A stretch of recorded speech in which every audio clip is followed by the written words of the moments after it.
తాకట్లో ఉన్న మీ బంగారాన్ని విడిపించి ఆ రోజు ఆన్లైన్ రేటుకి కొంటాం. Sharma gold company. నమస్తే, వెల్కమ్ టు సుమన్ టీవీ. నేను పద్మిని. ప్రస్తుతంతో పాటు ప్రముఖ ఆధ్యాత్మికవేత్త, వాస్తు జ్యోతిష పండితులు అయ్యప్ప కృష్ణసుధి గారు మనతో పాటు ఉన్నారు. మాట్లాడదాం. సార్ నమస్తే. సార్ నమస్కారం అండి. సర్వసాధారణంగా మంత్ర సాధన అనేది చేసుకుంటూ ఉంటారు. గురుముఖతగా తీసుకున్న మంత్రాన్ని అలా అది సిద్ధించటం కోసం చేస్తూ ఉంటారు. అయితే మంత్ర సాధన ఎటువంటి ఫలితాలను ఇస్తూ ఉంటుంది? పర్టికులర్గా మాట్లాడుకుంటే కొత్తగా ఉన్నట్టుంది కానీ అడుగుతున్నాను.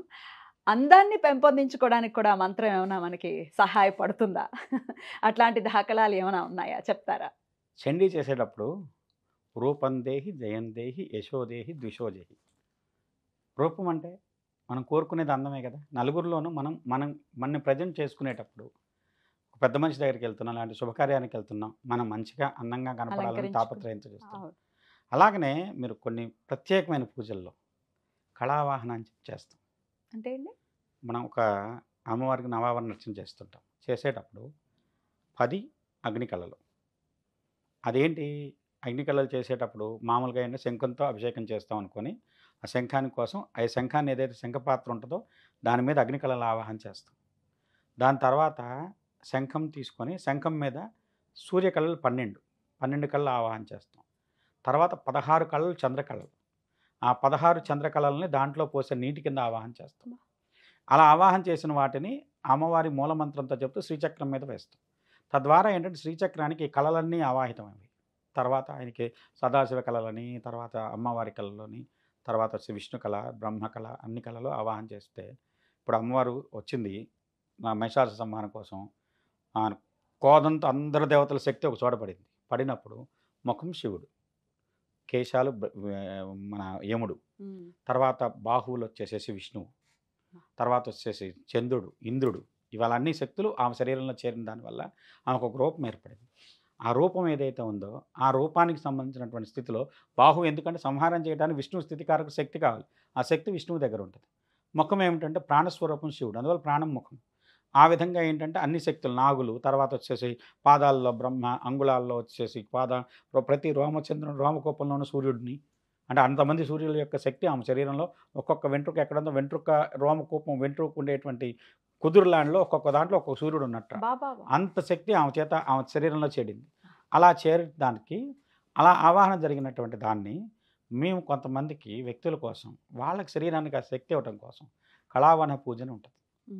మన శరీరంలో ఎక్కడెక్కడైతే కొన్ని ప్రత్యేకమైన ఇవి ఉంటాయి కదా, శక్తి కేంద్రాలు, విశుద్ధి చక్రం అని, ఆజ్ఞా చక్రం అని, మూలాధార చక్రం అని, స్వాధిష్టాన చక్రం అని, విశుద్ధి ఆత్మ అనాహత చక్రం అని, ఈ చక్రాల్లో ఆ చక్రస్థానాలు ఏవైతే ఉన్నాయో వాటి బీజాలను మూలమంత్రం మధ్యలో పెట్టి దాని చుట్టూ 16 దళాలు అయితే 16 బీజాలు, 12 దళాలు అయితే 12 బీజాలు అలా ఆవాహన చేసి వాళ్ళ మీద అభిషేక ప్రక్రియ చేస్తాం. మీరు కొంతమంది పాతకాలంలో ఉన్న నటులను గమనిస్తే, ఇప్పుడు కృష్ణుడు అంటే ఎన్టీ రామారావు గారే కనపడేవాడు ఎవరికైనా. ఇవాళకి కూడా ఆ వేషం ఇంకోళ్ళు వేస్తే ఆయనతో పోల్చే చూస్తాం మనం. ఇంకో వ్యక్తి ఎవరు వేసినా సరే ఆయనతో సరిపోలేదని వదిలేస్తాం. అంటే ఆ రూపానికి అంత శక్తి రావటానికి జాతకరీత్యా మేము గురుచంద్రుల లగ్నంలో కలిసి ఉన్నారు. ఎందుకంటే చంద్రుడు కళావాహనలో చంద్రుడు షోడశ కళలు పరిపూర్ణమైన కళలు. రామచంద్రుడు ఎందుకన్నాం రాముణ్ణి? ఆయన పరిపూర్ణ కళలతో శోభిస్తున్నాడు కాబట్టి ఆజానుబాహు రూపంతో 16 కళలతో పూర్ణంగా శోభిస్తున్నాడు కాబట్టి ఆయన శ్రీరామచంద్రమూర్తి అన్నారు. అలానే ఎన్టీ రామారావు జాతకంలో కూడా గురుడు చంద్రుడు లగ్నంలో ఉన్నారు. శుక్రుడు సప్తమంలో ఉండి లగ్నాధిపతి లగ్నాన్ని వీక్షిస్తున్నాడు. అంత బలమైన యోగం ఆయన వచ్చేసేసి దేవతా స్వరూపంగా దేవతాంశలో జన్మించిన వ్యక్తిగా అందరికీ కనపడేట్టు చేసింది. ఇంకా రహస్యం ఏంటంటే ఆయన ప్రత్యేకంగా కొన్ని సాధనలు చేశారు. ఆ సాధన మహత్యం వల్ల ఇప్పుడు క్లీంకారం ఉందండి, కృష్ణుడి బీజం, క్లీం బీజం, మన్మథ బీజం, ఆకర్షణ బీజం. అది ఎంతటి వాడినైనా ఆకర్షించేలా చేయగలుగుతాయి. ఇప్పుడు మంత్రం ఉంది, క్లీం క్లీం క్లీం క్లీం క్లీం క్లీం అలా జపం చేసుకుంటూ వెళ్ళారు. దాంతో ఏంటంటే శరీరానికి విపరీతమైన ఆకర్షణ వస్తుంది. అలాంటి రూపం కలగాలి. రూపానికి ఏమిటి? రూపానికి సంబంధించింది కూడా మీకు వచ్చేసేసి మన్మథుడు, అనూరుడు అంటారు. ఆయన బీజాలు ఉంటాయి. ఆ 5 బీజాలను కనుక మన రెగ్యులర్గా ఒక నిష్టగా జపం చేస్తే మనకు ఆ శరీరానికి ఆ రకమైనటువంటి గొప్ప రూపం ఏర్పడటానికి, ఒక రకమైన రూపం చూసినప్పుడే ఆకర్షణ, అలానే అందం కూడా రెండింటి రావడానికి ఉపయోగపడుతుంది. దానికి మీరు మనకు ఆడవాళ్ళగా చూసుకున్నట్టయితే అమ్మవారు అంటే కేఆర్ విజయగానే కనపడేవారు. అవునండి, ఇప్పటికి కూడా. ఎందుకు ఆ విధమైన అందం, అంత ఆకర్షణ, ఆ రూపంలో ఆ రకమైన స్థితి ఏర్పడిందంటే కొన్ని రోజులు ప్రత్యేకంగా వచ్చేసి ఆమె కొన్ని రహస్యమైనటువంటి జీవితం గడపడం కోసం వెళ్ళి అక్కడ ప్రత్యేకమైన శరీరం మీద వచ్చేసి ఆ శక్తుల్ని ఆవాహన చేయడం కోసం కొన్ని ప్రత్యేకమైన పూజలు చేశారు. చేసిన ఏమిటి దాని ఈ సినిమాలు చేయటం ఆ సందర్భంలోనా? సందర్భంలో ఒక సినిమా చేయాలి. అమ్మవారి ఆమె క్యారెక్టర్ వచ్చింది. అమ్మవారి క్యారెక్టర్ వేస్తున్నారు. ఆ రకమైనటువంటి ఆహార్యం తన శరీరంలో ఏర్పడటం కోసం కొన్నిటిని తన మీద చేసి సాధన కంటే కూడా అభిషేక ప్రక్రియ ఉంటుంది దానికి. ఈ కళలన్నీ ఆవాహన చేసినటువంటి కళల్ని మన శరీరం మీద వచ్చేసి జలంతో అభిషేకం చేసుకున్నట్లయితే ఆ జలాన్ని అలా ఉంచుకున్నట్లయితే కొంతసేపటికి శరీరంలో కనుక అది కొంచెం లోపలికి కనుక ఇంకటం కనుక జరిగితే మీ శరీరంలో ఆ తేజస్సు వస్తుంది. దాన్ని చేసే విధానం మీకు నవావరణ నక్షల్లో ఎన్నాళ్ళు ప్రత్యేకంగా ఉంటుందండి ఆ తేజస్సు? మీరు ప్రతి పౌర్ణమికి చేసుకునే మంది ఉన్నారు. ఇప్పటికే చేసుకుంటారు కొంతమంది. చేసుకుంటారు. దాని విధానాలు ఉన్నాయి. చేస్తే ఫలితం ఉంటుంది. ఎందుకంటే మీరు కొంతమంది ఆర్టిస్టులను గమనించండి. వాళ్ళు మొదట్లో ఉన్నదానికి తర్వాత క్రమంగా వెళ్ళిన దానికి వాళ్ళ మొహంలో ఒక రకమైన కాంతో, తేజస్సు, ఆకర్షణ విపరీతంగా పెరిగింది. దానికి ఏమిటంటే ఈ రకమైనటువంటి ఆకర్షణ సంబంధమైనటువంటి శక్తుల్ని వారి శరీరం మీద ఇప్పుడు ఆర్టిఫిషియల్గా చాలామంది సర్జరీలు చేసుకుంటున్నారు. దానివల్ల వాళ్ళ ఆరోగ్యాన్ని పాడు చేసుకుంటున్నారు. వాళ్ళ శరీరాన్ని వచ్చేసి బాధ పెట్టుకుంటున్నారు. ఒక్కొక్క చర్మాన్ని ఒక పొరను పైకి లేపి లోపలికి ఇంజెక్షన్ చేయించుకోవటం, లేకుంటే వచ్చేసి ప్రతిసారి వచ్చేసేసి సంవత్సరంలో 3-4 సార్లు చేయించుకోవడం, దానికంటే అది లక్షలు ఖర్చు పెడుతున్నారు.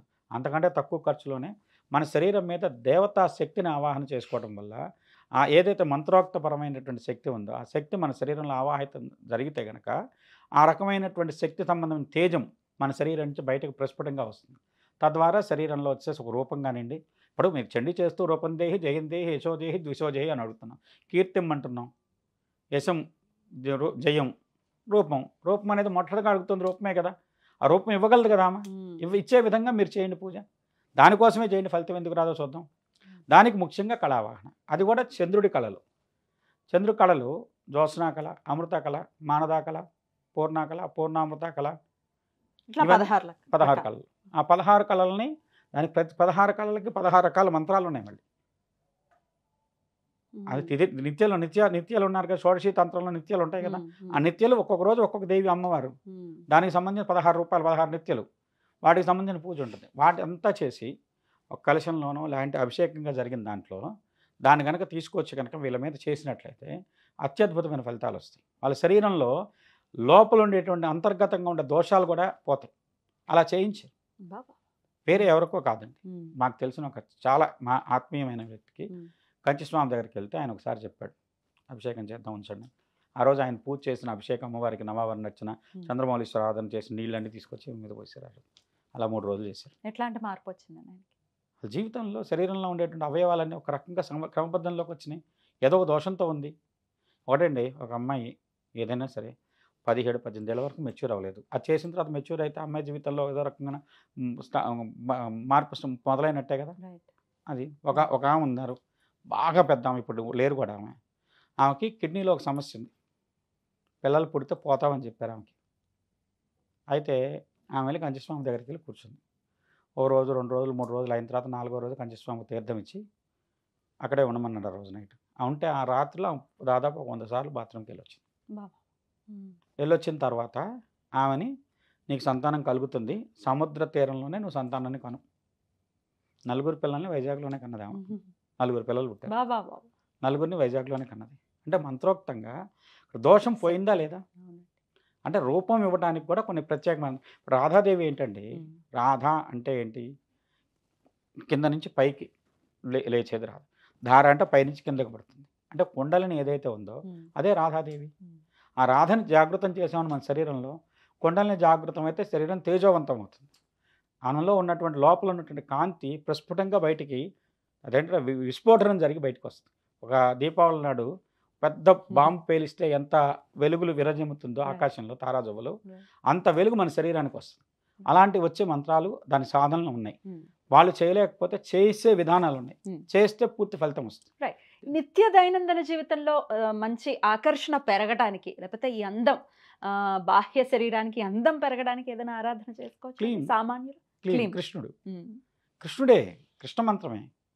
క్లీం కృష్ణాయ గోవిందాయ గోపీజన వల్లభాయ, క్లీం కృష్ణాయ గోవిందాయ గోపీజన వల్లభాయ స్వాహ. అటుకులు ఆయన నైవేద్యం పెట్టండి, తీసుకోండి. వెన్న నైవేద్యం పెట్టండి, తీసుకోండి. మీ శరీరంలో ఎంత మార్పులు వస్తాయో చూడండి. ఎన్నాళ్ళు చేయాల్సి ఉంటుంది? 41 రోజులు చేయండి 41 ఫస్ట్. రోజులు. ఏ రోజు మొదలు పెట్టమంటారు? అయితే కృష్ణుడికి సంబంధించిన రోజు తారాబలం బాగున్నదో అంటే అనుకున్నదో చూసి చేసింది రోహిణి నక్షత్రం రోజు మొదలు రోహిణి పెట్టమా? నక్షత్రం అంత దాకా ఆగితే ఇంకా మంచిది. ఇవాళ విని రేపు మొదలు పెట్టాలనుకునే వాళ్ళు చాలా మంది ఉంటారు. వాళ్ళ కోసం ఈ వీడియో ఇమ్మీడియట్ గా వేసేస్తే రేపు వచ్చేస్తుంది రోహిణి నక్షత్రం. సో అందుకని చేసేవాళ్ళు ఉంటే చేసుకోవచ్చు, వెంటనే అద్భుతమైన ఫలితం ఉంటుంది. అద్భుతం అండి. సో క్లీం క్లీం క్లీం అనుకున్నా కూడా ఆకర్షణ పెరుగుతుంది అని చెప్తున్నారు ఒక్క కదా. బీజం అండి. ఉమ్. ఏం ఏం ఐంకారం రాక ఏమన్నాడు కాళిదాసు. ఒక్కసారి అమ్మవారు ప్రత్యక్షమై ఒక రాత్రిలో ఆయన అనుగ్రహించి నేత బీజాక్షరం రాసింది. ఇవాళకి అఖండ పండితుడు. ఇప్పుడు ఆయన వాల్మీకి రాసిన రామాయణం తర్వాత రాద్దామని అంటే భోజరాజు ఇది కాదు ఇంకేదన్నా దీనికంటే మించింది మనం చూడాలని అనుకుంటే ఈయన రఘువంశం రాస్తానని చెప్పి మొదలు పెడితే ఒక కాకి వచ్చేసేసి నవా నవా అని గొడవ పెడుతుందట. ఎందుకు ఇలా జరుగుతుందంటే ఇప్పుడు ఆయన వచ్చేసేసి పంచ అని సమాధానం చెప్పాడు. అంటే వాల్మీకి మహర్షి నవవ్యాకరణ పండితుడు. నాకు 5 రకాల వ్యాకరణ పాండిత్యం వచ్చింది కాబట్టి నేను రాయటానికి అర్హుడిని అని చెప్పుకున్నాడు కాకితో. పంచవ్యాకరణ పండితుడు. అందుకని చకోరం ఆయన చకారాలు ఎక్కువ వాడేవట.